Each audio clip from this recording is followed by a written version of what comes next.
अगर आप सप्लाई और डिमांड को मास्टर कर लेते हैं तो चार्ट्स देखने का आपका नजरिया हमेशा के लिए बदल जाएगा। इससे आप सिर्फ प्रॉफिट ही नहीं बल्कि बड़े बड़े प्रॉफिट भी कमा सकते हैं। इस वीडियो में हम आपको यह सब चीजें बताने वाले हैं। अगर आप सप्लाई और डिमांड को सच में मास्टर करना चाहते हैं तो मेरा आपसे एक रिक्वेस्ट है कि वीडियो के किसी भी पार्ट को स्किप न करें। इस पूरे वीडियो में हम आपको बताएंगे कि सप्लाई और डिमांड क्या होता है, आपको इसे क्यों ट्रेड करना चाहिए, आप कैसे चार्ट्स पर सप्लाई और डिमांड जोन को ड्रॉ कर सकते हैं, और फाइनली आप इसे कैसे ट्रेड कर सकते हैं, एंट्री कैसे लेनी है और एग्जिट कैसे करना है। वीडियो के अंत में मैं आपके साथ मेरा खुद का तरीका शेयर करूंगा जिससे मैं सप्लाई और डिमांड को ट्रेड करता हूं, ताकि आप जान सकें कि मेरी स्ट्रेटजी क्या है। तो चलिए वीडियो शुरू करते हैं, जहां सबसे पहले हम basics of supply and demand जानेंगे। सप्लाई और डिमांड क्या है? बेसिकली सप्लाई और डिमांड एक एग्रेसिव सेलिंग और एग्रेसिव बाइंग होती है, बस इतना ही। एग्रेसिव बाइंग और एग्रेसिव सेलिंग हमें बताती है कि बड़े लोग या बिग बॉयज कहां पर मार्केट में इंटर कर रहे हैं और कहां से एग्जिट कर रहे हैं, और बिग बॉयज प्राइस को किस डायरेक्शन में पुश कर रहे हैं। कैंडलस्टिक पैटर्न को ध्यान से देखो। ये बड़े रेड कैंडल हमें बताते हैं कि यहां पर एग्रेसिव सेलिंग हुई है, यानी कि यहां बड़े वॉल्यूम्स और बड़े मोमेंटम शामिल हैं मार्केट को नीचे लाने में। अब नेक्स्ट चार्ट पर ध्यान दें। आप यहां देख सकते हैं कि यहां पर एग्रेसिव बाइंग हुई है, जिसका मतलब है कि बिग बॉयज बड़े वॉल्यूम और बड़े मोमेंटम के साथ प्राइस को ऊपर ले जा रहे हैं। इन्हीं दोनों चीजों को आपको देखना चाहिए जब आप सप्लाई और डिमांड को ट्रेड कर रहे होते हैं, क्योंकि ऐसे मोमेंटम हमें बताता है कि स्मार्ट मनी कहां पर मार्केट में एंटर कर रही है, मार्केट को किस डायरेक्शन में ले जा रही है और मार्केट से कहां पर एग्जिट कर रही है। और अगर आप छोटे छोटे कैंडलस्टिक्स को देखते हैं तो इसे सप्लाई और डिमांड एरिया नहीं समझना चाहिए। ये सारे स्मॉल कैंडल मार्केट के छोटे छोटे क्यूट बेबीज हैं, और ऐसे कैंडल के साथ न तो ज्यादा वॉल्यूम होता है और न ही मोमेंटम। आपको सप्लाई और डिमांड क्यों ट्रेड करना चाहिए? पहले मैं आपको बताना चाहता हूं कि मैं सप्लाई और डिमांड को क्यों ट्रेड करता हूं। हम उन लोगों के साथ ट्रेड करना चाहते हैं जिनके पास बहुत सारा पैसा है, जिसे हम स्टॉक मार्केट की भाषा में स्मार्ट मनी कहते हैं। और मैं भी बिग बॉयज स्मार्ट मनी को फॉलो करके प्रॉफिट बनाना चाहता हूं।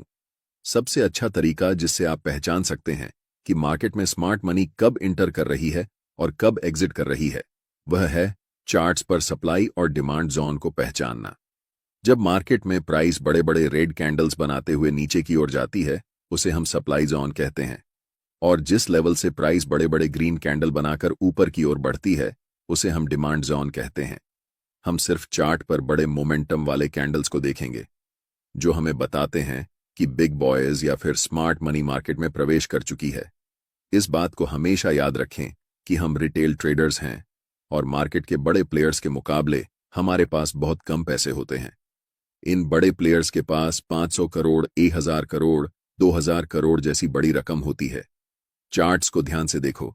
ऐसे मोमेंटम को देखने के बाद आपको पता चल जाता है कि बड़े प्लेयर्स, जिन्हें हम स्मार्ट मनी कहते हैं, इस लेवल पर मार्केट में प्रवेश कर रहे हैं। तो मेरा आपसे सवाल है, क्या आप ऐसी जगह पर खरीदना चाहोगे? अगर आपका जवाब नहीं है तो आप मार्केट में हमेशा के लिए लूजर ही रह जाओगे।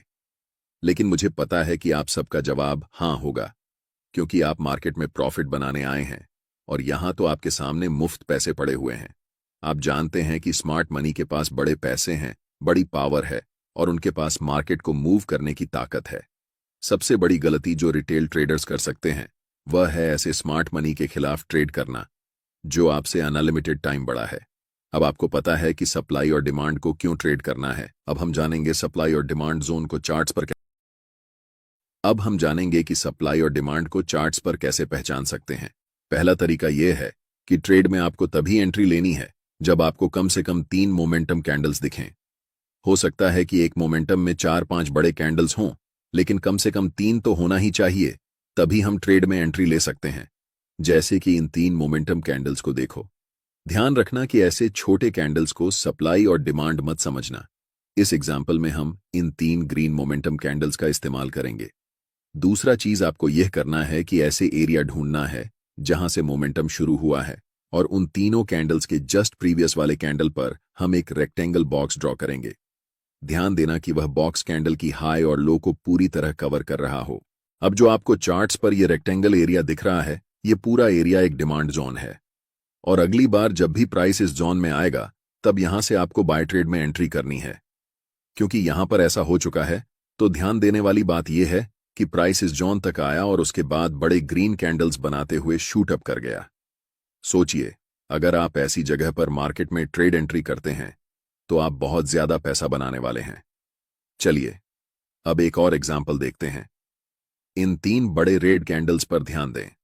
यहां पर हमें इन कैंडल्स को सिलेक्ट करना है और इन 3 कैंडल्स के प्रीवियस कैंडल की हाई और लो को टच करते हुए राइट साइड की तरफ खींचते हुए एक रेक्टेंगल बनाना है। यह रेक्टेंगल एरिया एक स्ट्रॉन्ग सप्लाई जोन है, इसलिए हमें वेट करना है कि प्राइस दोबारा इस सप्लाई एरिया में आए। और जैसे ही प्राइस सप्लाई जोन के पास आती है, मैं चाहता हूं कि आप ध्यान से देखें कि क्या होता है। प्राइस इस जोन में आने के बाद थोड़ा कंसोलिडेट होती है और फिर एक स्ट्रॉन्ग रेड कैंडल बनाते हुए नीचे चली जाती है। यहां पर प्राइस लिटरली इस सप्लाई जोन के पास आने के बाद कोलैप्स कर जाती है। इससे आप सीखते हैं कि सप्लाई और डिमांड जोन को चार्ट्स पर कैसे पहचानते हैं। अब हम जानते हैं एक और मेथड जिसे हम कंसोलिडेशन मेथड कहते हैं। इस चार्ट पर नजर डालें। यहां पर प्राइस एक टाइट रेंज में ऊपर नीचे हो रही है, जिसे हम कंसोलिडेशन जोन कहते हैं। अब हम एक रेक्टेंगल टूल लेंगे और इस पूरे कंसोलिडेशन जोन को कवर करते हुए राइट साइड की तरफ रेक्टेंगल को ड्रॉ करेंगे। ध्यान से देखिए कि प्राइस इसके बाद क्या करती है। प्राइस इस कंसोलिडेशन जोन को तोड़ने के बाद रीसेट के लिए ऊपर जाती है और जैसे ही वह रेक्टेंगल बॉक्स को टच करती है, प्राइस वहां से नीचे की तरफ आने लगती है। तीसरा मेथड है आपको ऐसे एरिया को खोजना जहां पर मैक्सिमम नंबर में कैंडल्स की लंबी विक्स हों। चार्ट्स पर विक्स का बनना हमें बताता है कि प्राइस उस लेवल से रिजेक्ट हो रही है और ऐसे लेवल को मार्केट में रिजेक्शन लेवल कहा जाता है। जहां पर मल्टीपल लॉन्ग विक्स वाले कैंडल्स बने हुए हैं, वहां क्या करेंगे कि रेक्टेंगल टूल सेलेक्ट करके इस पूरे विक्स वाले कैंडल्स को कवर करते हुए रेक्टेंगल बॉक्स को राइट साइड की तरफ खींचेंगे। आपको दिखेगा कि अगली बार जब प्राइस इस लेवल पर आई तो प्राइस यहां से बड़े बड़े ग्रीन कैंडल्स बनाते हुए शूट अप कर गई। इसे हम कह सकते हैं कि यह एक बहुत ही स्ट्रॉन्ग डिमांड जोन है। अब हम पूरे यकीन के साथ कह सकते हैं कि आप सप्लाई और डिमांड जोन को चार्ट्स पर पहचानना सीख चुके हैं। इसके बाद यह बेहद जरूरी है कि आप ये जानें कि आप इसे कैसे ट्रेड करेंगे। इस चार्ट में हमने 3 बड़े ग्रीन मोमेंटम कैंडल्स को पहचान लिया है। अब हम उनके हाई और लो को कवर करते हुए राइट साइड तक एक रेक्टेंगल जोन बनाएंगे और आपका डिमांड जोन तैयार हो जाएगा। अब हम वेट करेंगे कि कब प्राइस वापस इस डिमांड जोन में आएगी। ट्रेड में एंट्री करने के लिए आपके पास 2 सबसे ज्यादा उपयोग किए जाने वाले तरीके हैं। पहला तरीका है कि आप एक बाय लिमिट ऑर्डर प्लेस कर सकते हैं ताकि जब भी प्राइस इस डिमांड जोन में आए तो ऑटोमेटिकली बाय ट्रेड में एंट्री हो सके। दूसरा तरीका यह है कि आप मैन्युअल बाय ऑर्डर लगा सकते हैं जब प्राइस इस लेवल पर आती है। हम ज्यादातर दूसरे तरीके को ही प्रेफर करते हैं, क्योंकि याद रखना चाहिए कि डिमांड जोन कितना भी स्ट्रांग क्यों ना हो, हमेशा यह चांस रहता है कि प्राइस उस लेवल को ब्रेक कर दे। अब हम वेट कर रहे हैं कि कब प्राइस इस डिमांड जोन के पास वापस आएगी। जैसे ही प्राइस इस डिमांड जोन के पास आती है या फिर उसे टच करती है, आपको तुरंत मार्केट में एंट्री नहीं लेना है। पहले मार्केट को कंफर्मेशन देने दो कि अब मार्केट ऊपर जाने वाली है। आप देख सकते हैं कि यहां पर एक 2G कैंडलस्टिक पैटर्न बना है और ये लंबी विक्स हमें बताती है कि प्राइस यहां से रिजेक्शन ले रही है। लेकिन हम अभी भी कंफर्म नहीं हुए हैं कि प्राइस ऊपर ही जाने वाली है, इसीलिए हमें और इंतजार करना पड़ेगा। जस्ट नेक्स्ट कैंडल एक बड़ी बुलिश कैंडल फॉर्म होती है और हम यहां पर कंफर्म हो जाते हैं कि मार्केट अब यहां से ऊपर जाने वाली है, क्योंकि ये बुलिश इंगल्फिंग कैंडल हमें बताती है कि मार्केट में स्मार्ट मनी बाइंग पोजीशन बना रही है। और आप जानते हैं कि स्मार्ट मनी की एंट्री के बाद प्राइस सुपरफास्ट स्पीड से ऊपर जाने वाली है।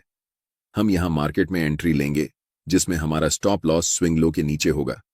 अगर आप ज्यादा सेफ रहना चाहते हैं तो आप अपना स्टॉप लॉस बिल्कुल इस डिमांड जोन के नीचे रख सकते हैं। अगर हम टारगेट की बात करें तो ऊपरी लेवल पर प्रीवियस कुछ कैंडल्स को देखें। यहां पर 3 लगातार रेड कैंडल्स बनी हैं और उनके जस्ट प्रीवियस कैंडल एक लॉन्ग विक्स रिजेक्शन कैंडल है, जिससे हम कंफर्म हो जाते हैं कि यह लेवल एक सप्लाई जोन है। इसीलिए जब प्राइस इस लेवल को टच करेगी, हम अपना प्रॉफिट यहां बुक करेंगे। जब एक बार कोई सप्लाई या डिमांड जोन प्राइस का रिस्पेक्ट नहीं करता है तो आपको पहले से ड्रॉ किए हुए रेक्टेंगल को डिलीट करना है और फिर नए सप्लाई और डिमांड जोन को चार्ट्स पर ड्रॉ करना है। अगर कोई नया सप्लाई या डिमांड जोन नहीं दिख रहा है तो हम मार्केट में वेट करेंगे। जब प्राइस इस लेवल से 3 बड़े ग्रीन कैंडल्स बनाती है तो हमें पता चलता है कि यह एक नया डिमांड जोन है। इन 3 ग्रीन कैंडल्स के जस्ट प्रीवियस कैंडल को कवर करके हम एक रेक्टेंगल बॉक्स राइट साइड की तरफ खींचेंगे। अब हम इंतजार करेंगे कि प्राइस कब इस डिमांड जोन के पास आएगी ताकि हम ट्रेड में एंट्री कर सकें। इस एरिया में हमें दिख रहा है कि कैंडल्स के पास बड़े बड़े विक्स हैं, इसलिए हम यहां एक सप्लाई जोन ड्रॉ कर सकते हैं।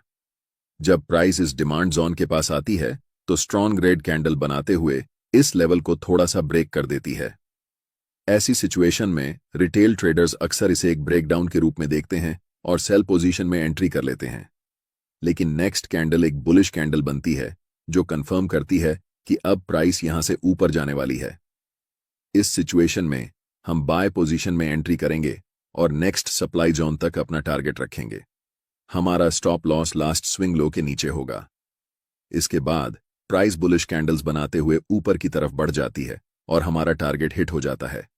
अगर आप अभी तक मेरे वीडियो को देख रहे हैं तो अब मैं आपके साथ अपनी सीक्रेट ट्रेडिंग स्ट्रैटेजी शेयर करने वाला हूं, जिसमें मैं बताऊंगा कि सप्लाई और डिमांड को यूज करके मैं खुद कैसे ट्रेड करता हूं। ट्रेड करते समय मैं सिर्फ एक कंफर्मेशन पर ध्यान नहीं देता, बल्कि मल्टीपल कंफर्मेशंस को देखता हूं, तभी ट्रेड में एंट्री लेता हूं। एक्सटर्नल कंफर्मेशन के लिए मैं अक्सर फिबोनाची रिट्रेसमेंट टूल का उपयोग करता हूं, और ऐसा मैं तभी करता हूं जब प्राइस अपर ट्रेंड या डाउनर ट्रेंड में होती है। फिबोनाची टूल को कभी भी साइडवेज मार्केट में यूज नहीं करना चाहिए, और यहां एक अप ट्रेंड है, इसलिए हम फिबोनाची टूल को ड्रॉ करेंगे। फिबोनाची टूल में रिट्रेसमेंट को ट्रेड करने के लिए 0.5 और 0.61 लेवल सबसे अच्छे होते हैं। इसलिए जब प्राइस इन दोनों लेवल्स के बीच आती है और एक बुलिश कैंडल बनती है तो हम कंफर्म हो जाते हैं कि प्राइस अब यहां से ऊपर ही जाने वाली है।